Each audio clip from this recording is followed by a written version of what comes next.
اب ذرا ایک بدچلن عورت کے مکر و فریب کا واقعہ بھی سن لیجیے۔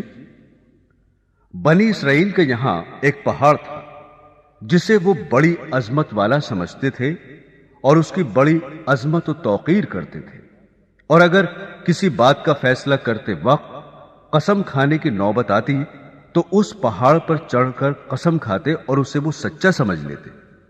اس شہر میں ایک خوبصورت عورت تھی جس کا ایک نوجوان سے ناجائز تعلق ہو گیا۔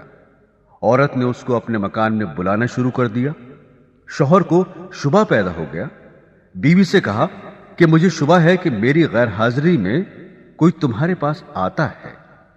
عورت نے انکار کیا۔ شوہر نے کہا اگر تو سچی ہے تو پہاڑ پر چڑھ کر قسم کھا لے کہ تیرا کسی سے ناجائز تعلق نہیں ہے۔ عورت نے کہا ہاں، میں کل پہاڑ پر چل کر قسم کھانے کو تیار ہوں۔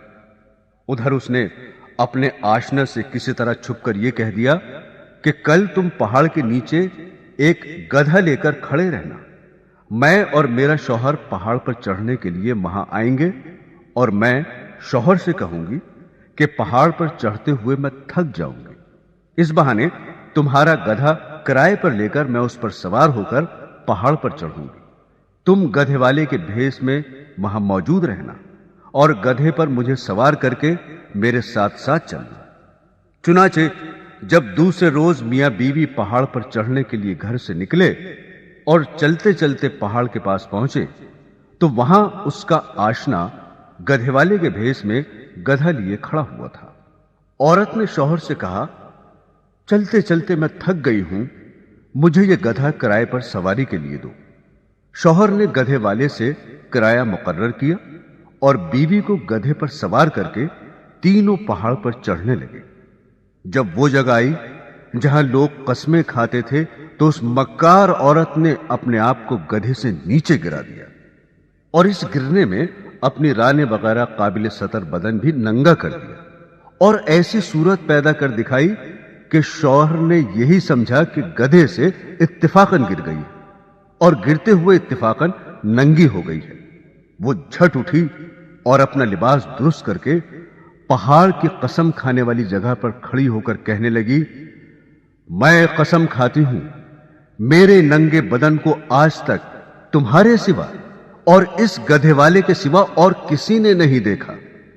شوہر مطمئن ہو گیا کیونکہ اس نے یہ سمجھا کہ اس گدھے والے نے اسے گدھے سے گرتے ہوئے اس کا ننگا بدن اتفاقاً دیکھا۔